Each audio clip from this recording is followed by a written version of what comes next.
Shalom and welcome to another edition of Parsha Talk. I'm Rabbi Elliot Malamet from the Highland Park Conservative Temple, Congregation Anshe Emet, and I am coming to you from Jerusalem, where I celebrated Pesach, and most importantly, I celebrated the arrival of a new granddaughter, second granddaughter.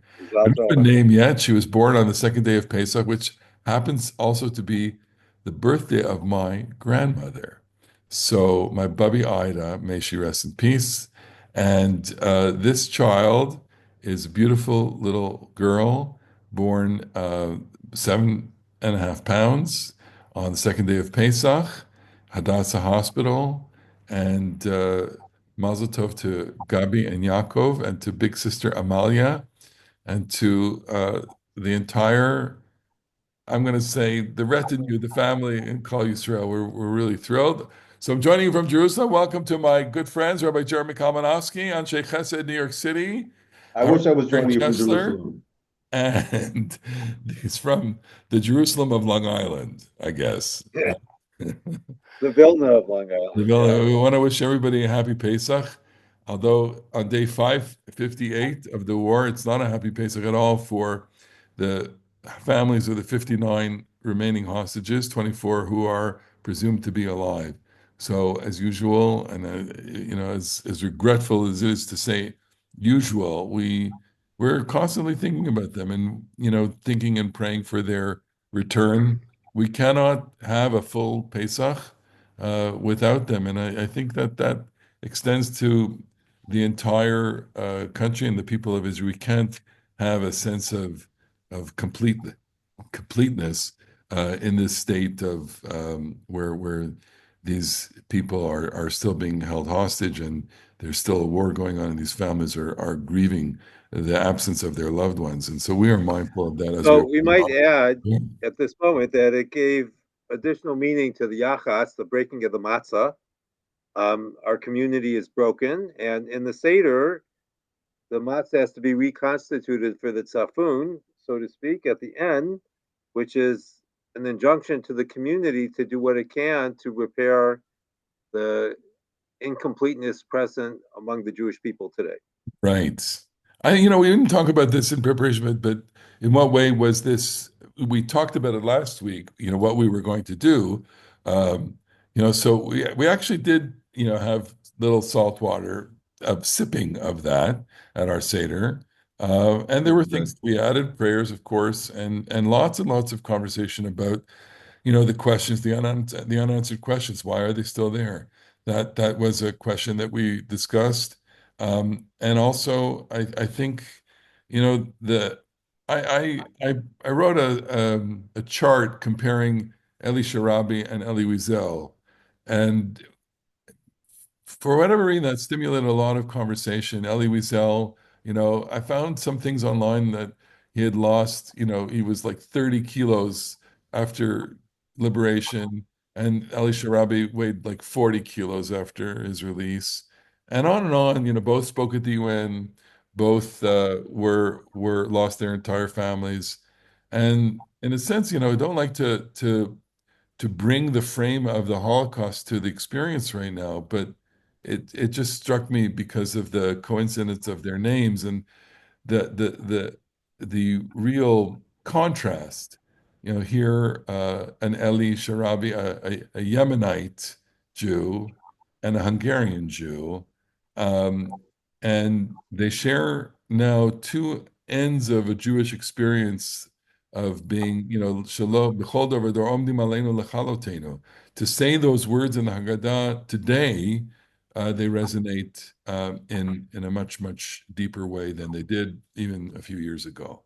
And that was a very difficult uh, thing to realize as we were reciting the Haggadah here in Jerusalem, in the midst of the attempt to find joy as we did, and of course we celebrated, but and had beautiful things happen to our family, the birth of a new child, and yet we're mindful at the same time, and that's part of the Jewish condition, I guess. So anyway, I want to focus. Every, let me Yeah, just say, go ahead. Okay, I also, as you said, you resist. I mean, the Holocaust, the Shoah, Europe in the 1940s was like sui generis, just chad b'mino, one of a kind. It's we generally get in trouble when we compare things to the Holocaust, as by the way, we can see in the way people talk about for all the loss of life among the Palestinians, you know, the numbers, it's just it's beyond insulting to talk about, the Israelis are perpetrating a Holocaust. That's more distortion than can possibly be. But I also feel that the b'chol dor v'dor omdim aleinu lechalotenu, every generation they rise up against us and want to wipe us off, and that's true. And b'chol dor v'dor chayav adam lirot et atzmo kilu hu yatsa mimitzrayim. In every generation, we strive to have the feeling that we are rescued from destruction. And I think that both of those things are true in a Jewish spiritual universe. In every generation, you have to pay attention that we, as a minority people, usually living in the midst of much, much, much larger populations, Christendom or Islam, we've taken a lot of hits, Pharaoh and Haman and whatever, and we experience liberation, and that's. I mean, I don't know so much about what Eli Sharabi has said and where he's at right now, but that is very true about Elie Wiesel, is that he was scarred and he never let that go. And he was an incredibly affirmative Jew who loved being Jewish and loved Torah and loved his people and loved humanity. And I would hope the same brachot will accrue to Eli Sharabi, and that he will also experience both in every generation they attack and in every generation we are liberated. Amen. Interesting, they're two formidable characters that have very, very different trajectories. Elie Wiesel went on to become, a teacher and the witness par excellence. Survived as a young, a teenager basically, and wrote and wrote and wrote and became that face. Elie Sharabi is 53 years old. He's already, well into his, let's just say, middle age, and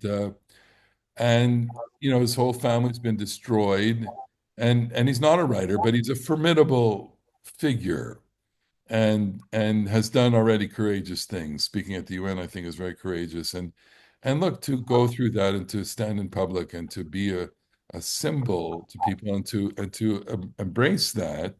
I think I'm in awe of it. I think, I don't need to read novels. I don't read to essays, and he doesn't need to be a speaker and the most eloquent spokesman. His presence is eloquent enough, and that says something also about literature, about us, me, whatever, our us as the audience. What are we the audience of? And he is now part of a different story. It's really the same story. Well, the same story, for us is the seventh day of Pesach. We're going to focus on that. Can you just explain to me why the rabbis chose the Parsha B'Shalach, ending with Shirat Hayam, for seventh day of Pesach? I mean, this might be a softball uh, lob here, but why do we read the Song of the Sea on the seventh day of Pesach? Rabbi Kalinowski. Are you proposing that this is not just that it happened on the seventh day? I'm proposing that the text doesn't say so, and that No, we it clearly doesn't. But the like, when are you? I mean, we noted that today's 588 days of captivity. It's also the third day of the Omer that we're recording this. So, what when are they free? Um, and there's a way in which they're only really free at Shavuot, when they get a Torah, which directs them to a new way of life. But if we think about the dynamics of freedom from oppression and freedom to accomplish, freedom to is probably attained at Sinai, but freedom from, I think the whole liberation from Egypt, God taking them out of Egypt, God executing judgment upon the Egyptians and upon their gods. I think that in the narrative story, it's uh, that they uh, see the Mitzrayim met al sfat hayam. They say Egypt uh, dead on the seashore, and in one way that word Egypt, they see Egypt dead on the seashore. It means they saw all the bodies of the soldiers who were drowned. But I think that resonant phrase is that the whole Egyptian experience comes to an end when they're on the other side of the Red Sea and they see Egypt dead on the sea. And then, by the way, we don't talk about it anymore. Now we go off and we cross the desert and we fight about the water and we fight about the food and we fight Amalek. And so even narratively, Passover ends when they cross the Red Sea. The So whole yeah. I get what you're saying. You're saying the narrative boundary is the crossing the Red Sea, and that makes total sense. But as you were talking, I was thinking of another question, which is, so if this is the seventh day, the question for me is, because the event of the splitting of the sea happens at night, so if day six, let's say, is this year it's day six of Pesach is what, Friday, correct? Is Yeah. so are we talking about Friday evening? That's they go through the sea on the Friday evening and they get out Saturday morning, the morning of the seventh day? Or is it the seventh day? Have we completed 7 days and the sun has set, she is splitting in the evening, that is after the seventh day, that would be Saturday night, and they are emerging Sunday morning. Now, I would say, go ahead. But I I'm want gonna to make go the in a case. I slightly want to different just make the case for 7 days, and then this I want to take Barry Shita of Sheva. The Sheva Shiva. It's formation. 7 days of formation. So, with all due respect to Jeremy and the Egyptians, but I can include them as well. This 7 days is it's a buffer zone of formation. And Okay, I want to go in a slightly different direction. The go first thing ahead. I would observe is that we tend to think of the Talk closer to the Exodus. mic. Talk closer to the mic. We can't hear you. Is this better? Yeah. Okay, so I think we tend to think of the Exodus as an event, and adding the splitting of the Red Sea is meant to indicate that it's a process. And what it reminds me of is that the 7 days of Yitziah to Kriyat Yam Suf parallels the 7 days of creation. So we could look at the splitting of the sea, and more important than the splitting of the sea is the crossing over, right? The splitting of the sea is a preparatory event to the actual redemption, is when the Israelites get to the other side.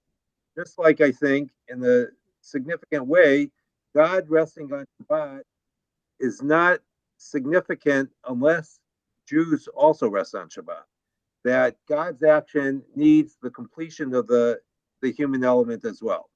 And what I would add is that the third trope of traditional Jewish theology, creation, revelation, and redemption, revelation also is patterned on sevens because there are 7 weeks between Pesach and Shavuot.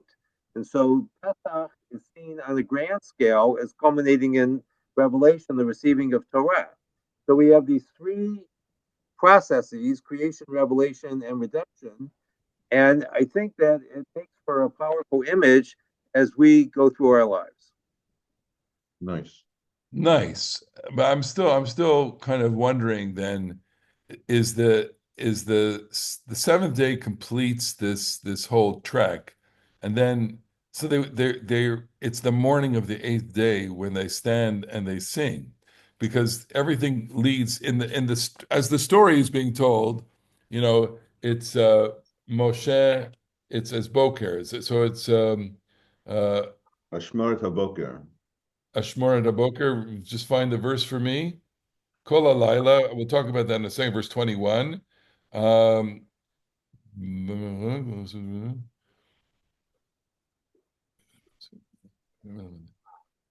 okay, so I'm going to read Well, from verse go 26. back to you go back to 19 and the pillar of cloud, which is clearly a daytime thing, cloud by day and fire by night, it had been in front of the Israelites and moves behind them, and then divides the chasing Egyptian army from the Israelite mass. The lead and it's Vayavo ben Machane Mitzrayim uben Machane Yisrael, the pillar of cloud, so it's still daytime.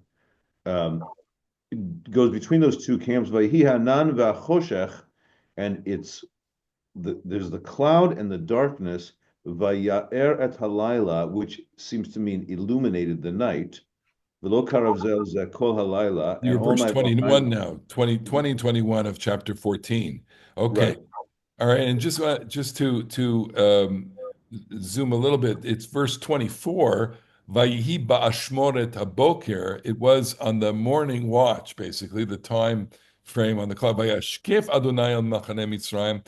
God scoped out the camp of the Egyptians, ba'amud esh va'anan, and the pillar of fire and cloud, vayaham et machane Mitzrayim, and he confounded the Egyptian camp. And that's where everything kind of ends. So it's already in the mornings. My point is that it's happening, everything is happening at night. And that may not be that's not a coincidence. The deliverance happens at night. The deliverance from Egypt happened at night. And so we have on the first evening, they leave in the middle of the night. On the seventh evening, they cross the sea in the middle of the night. And while we observe the Yontiv on the seventh day, that is in the Torah, the eighth day is not a Yontiv per se in the Torah, the way that it is in Shmini Atzeret. Shmini Atzeret is a totally different kind of holiday on its own. You have 7 days of feasting on Sukkot, the seventh day being a culminating day, but the eighth day is the festival day. It's a festival on its own. I would say just like you have a Brit Milah on the eighth day, and you have the Shmini Atzeret, the eighth day signifies the first day of the rest of your life, and we've completed 7 days here. That's what how I would go with that, and that these 7 days is a period of formation. So the question I would have just homiletically is, what is taking place in the people during this 7 days that they are being formed as a people? How would you layer on the theme of creation or recreation to the people during the week of their exodus? Well, I think Jeremy made the point earlier that up until the splitting of the sea, the Israelites are focused on their past because the Egyptians are pursuing them.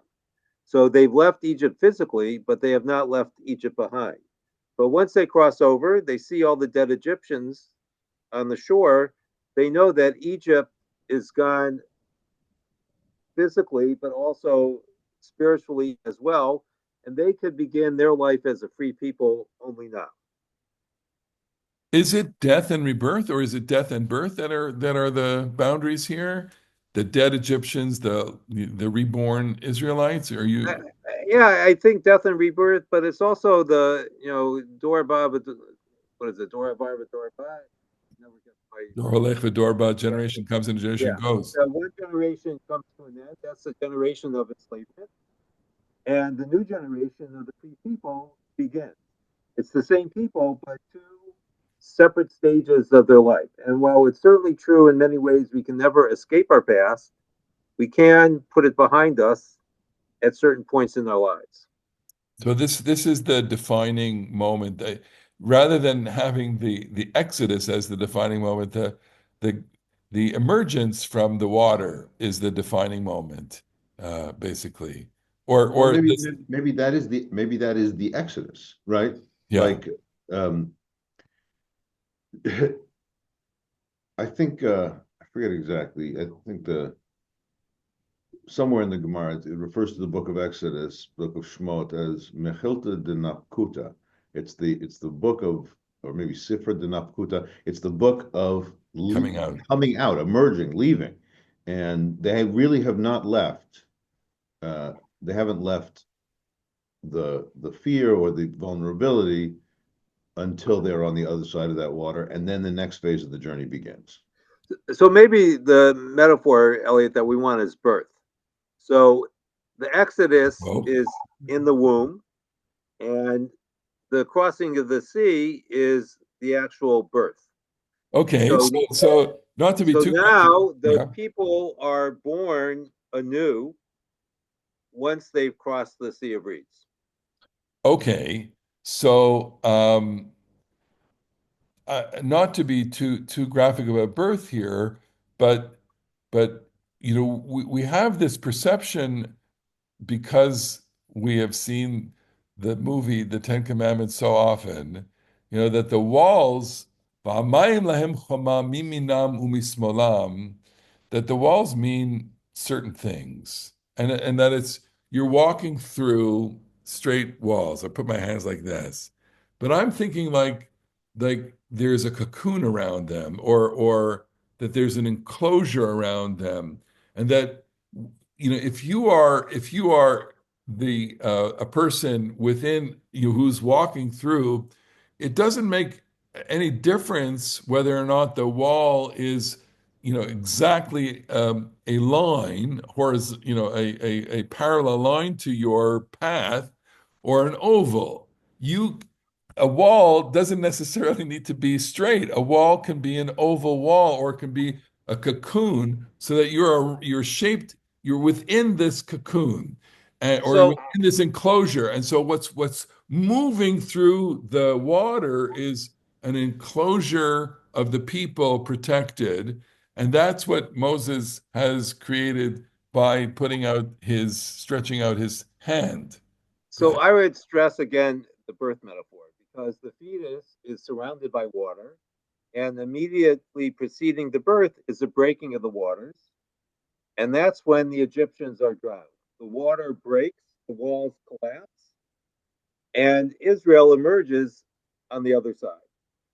Right. So actually, I like this image. Okay, Mina Meitzar.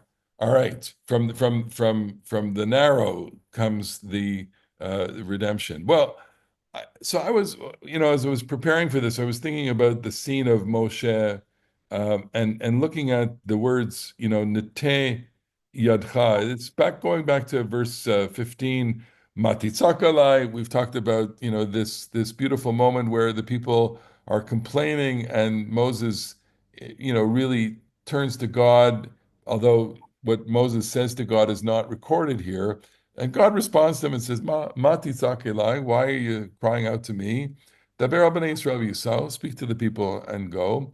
V'ata harem et matcha unete et yadcha.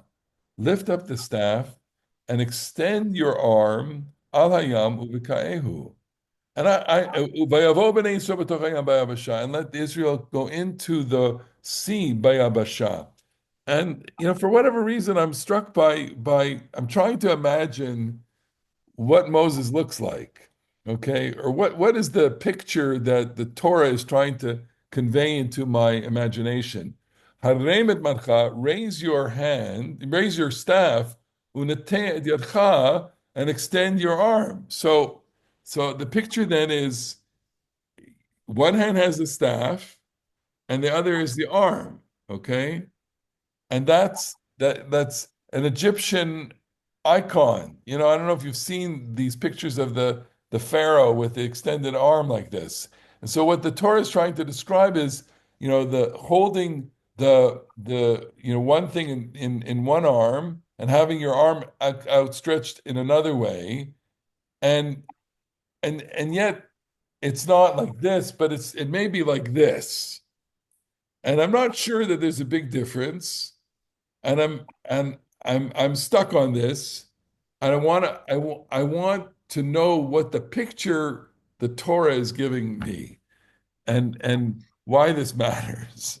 Okay, well, why it matters, you could discuss with someone else. But I think that, listening to you talk, so Moses is told to lift the staff and speak to the people.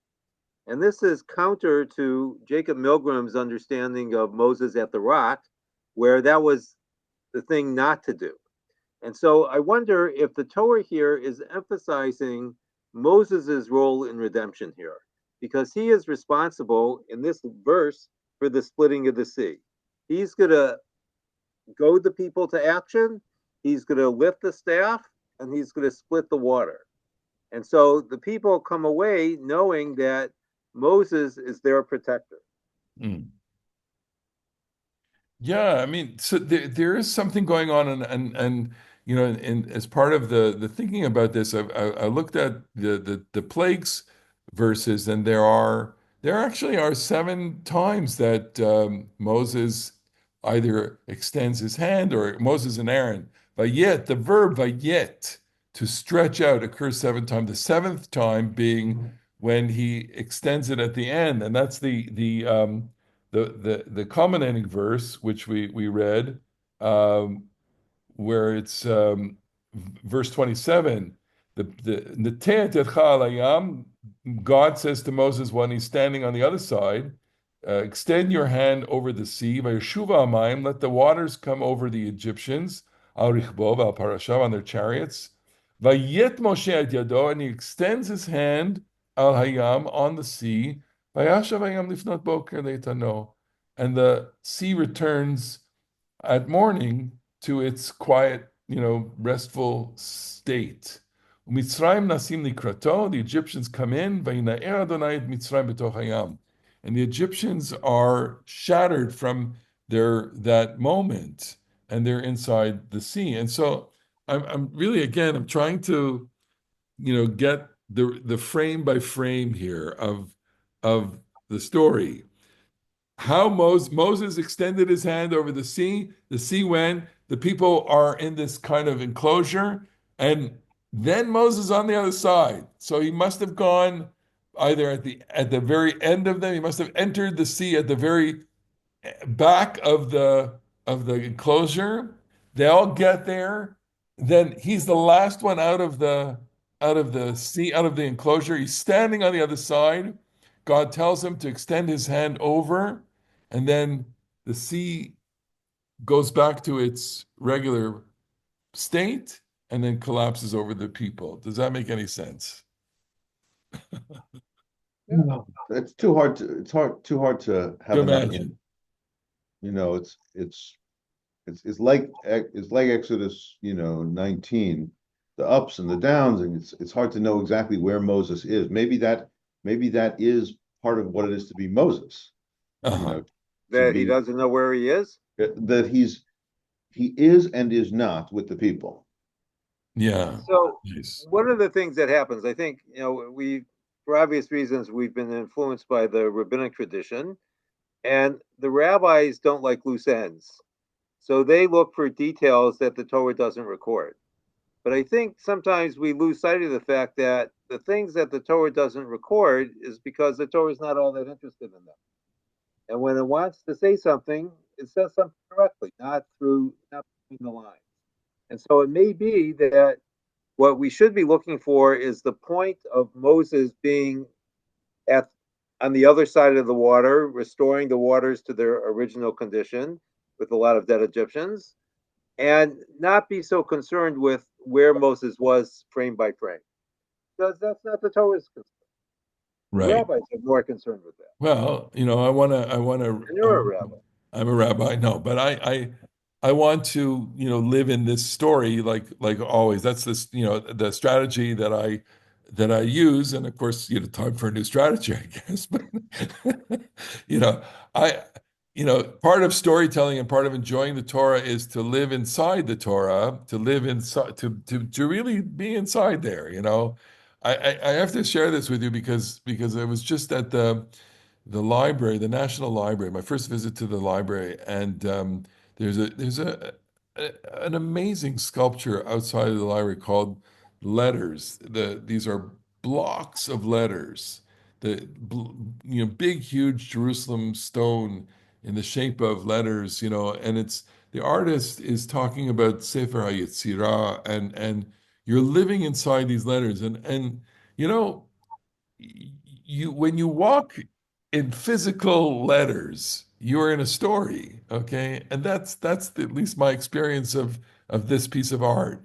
And I read the Torah with one strategy of many, which is I want to be inside the story. I want to be that person that's stepping onto the dry land. I want to be that person that is seeing this, kind of miracle. I want to be that person that gets out to the other side, and I want to be the person that sees when I see the dead, all the dead, and being stunned by that. And then I want to ask you, Jeremy, because I know you're attuned to this in a way that I perhaps am not. But so the juxtaposition of this scene and then the song.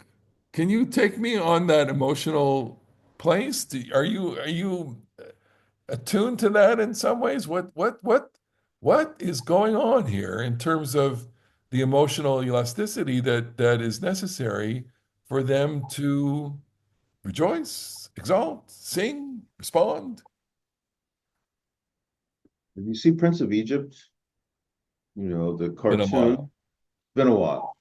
Um, it's really, it's a wonderful show, and it actually has lots of authentic midrash in it, which our friend Bert Vysotsky was a consultant on that film, and helped them layer various items with actual midrashim. Um, you know, so Exodus 15, the Song of the Sea. I won't be irreverent when I say it's a little bit of a mishmash because it talks about the episode in the sea, and then it talks about the Canaanites were afraid, and then it talks about the temple was built, and so it does seem a little bit of a mishmash. Um, and maybe the one of the oldest texts in the Tanakh is that Miriam Achota Haron comes out at a Tov biyada v'tetzena kol anashim achareha b'tupim u'b'mcholot, and then the women all come out with their timbrels, singing and dancing. Which, if it weren't for that, we would never have had Debbie Friedman. And and that is like, because it is a kind of a repetition of the main line in the Song of the Sea, that people speculate that maybe it's like the oldest thing, because it was the core text, and then they expanded it into the Song of the Sea, and it was led by Miriam, and then it becomes led by Moshe in a kind of antiphonal recitation. Um, how the emotional part goes, can you immediately go from near-death experience to song? That's kind of hard to see. But I said Prince of Egypt because it's such a soaring moment, and the tune, there can be miracles when you believe. It's just Whitney Houston and Mariah Carey are singing it. It's just so fabulous. And I really was captured by what you said a minute ago about, and this gets the National Library, the new National Library building, which is so awesome. We as Jews walk through the book. That is, to be Yeah. people of the book. We walk through the story, and the sculpture, you walk through the letters. And I really find that just super touching. So I guess if I were to connect those two things, I would say something like, as you walk, you turn it into a poem. Yeah. And Zmirot Hayuli Chukecha Be'eretz Megurai, I think is in Psalm 119. All your laws became poems to me in all of my wandering. And so I feel like an actual human being. I don't know what an actual human being feels like on the other side of a near-death experience or a miraculous rescue. I feel like Baruch Sha'asali Nes B'makom Hazeh, blessed is God who saved my life in this place. I can get the surge of that feeling.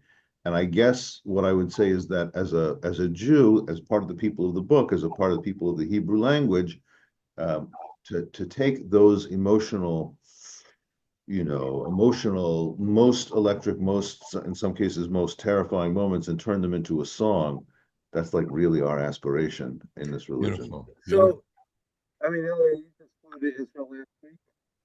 So, did people clap when you landed? The people clap when they land. Absolutely. Okay, so that is classic in the modern age, spontaneous religious response to a moment of salvation, I think. Because all the times I've flown to Israel, people always clap when they land. In another culture, they might compose a song. We're not that. I remember one of our colleagues once distinguishing between Jewish clergy and Christian clergy. And Christian clergy are much better at spontaneously praying than Jews are. You know, Yeah. when we pray, we open the Siddur and use words that someone else put together. We have to When repeat that Chris, because you got a little chewed up there. Jews, okay, so Jewish clergy, when we want to pray, we open the Siddur and we recite words mostly that someone else wrote. Christian clergy, as it were, open their heart and they spontaneously pray. They speak. And in a culture like that, you would get a song as opposed to clapping. We clap when the plane lands in Israel because we have a need to respond. That's our spontaneous response. very nice. But in a different culture, the song is a spontaneous response. Beautiful. I feel like the fact that the word shir and shira refer to both poetry and music, I think that that's a pretty profound part um, of Jewish culture. And one of the things I really admire about Israeli popular culture, in a way that we don't really have. I mean, very occasionally, I suppose somebody maybe sets a poem to music, but every Shlomo Artzi and Arik Einstein, they make poems and they make popular music versions of them. Or even in a better example, Meir Banai, Barry Sacharov, these are like taking medieval poems, Ibn Ezra, Yehuda Halevi, and they make them into, and Yishai Ribo, actually, the wonderful Yishai Ribo song, Halev Shali, um, uh, Hashamayim Hemli Choma, he says, not the Mayim Hemli Choma, not the water is the walls on my side, but the heavens are my walls, and I walk B'toch hayam b'yabasha, I walk on dry land through the emotional turmoil that song conveys, and like just the use in a contemporary popular Hebrew song of biblical images, and in that poem in that song he also has an Ibn Ezra poem embedded. I think that's a tour de force of Art. Yeah. of art. Yeah, Yeah. With that's that, culture, Rabotai. That's yeah, culture when that you is, are part of this conversation that is going on in multiple centuries all at the same time. and it's all rooted in the text that we walk through and live through and construct in our imaginations in this way. Well, we come to the end of our conversation, thinking about everyone and wishing everyone a beautiful end to the holiday. Again, remembering the Hosses, day 558, and saying to everyone, Chag Sameach, may you have a beautiful seventh and eighth day of Pesach, and experience something akin to what the Torah is conjuring for us in our imaginations at this time. So everyone, Chag Sameach, Shabbat Shabbat Shalom. Shalom. We'll And see you next time. Mazel tov to And Elliot Mazal and to all his Thank you family so coming up. much. And we will see you on the next edition of Parsha Talk. Bye-bye.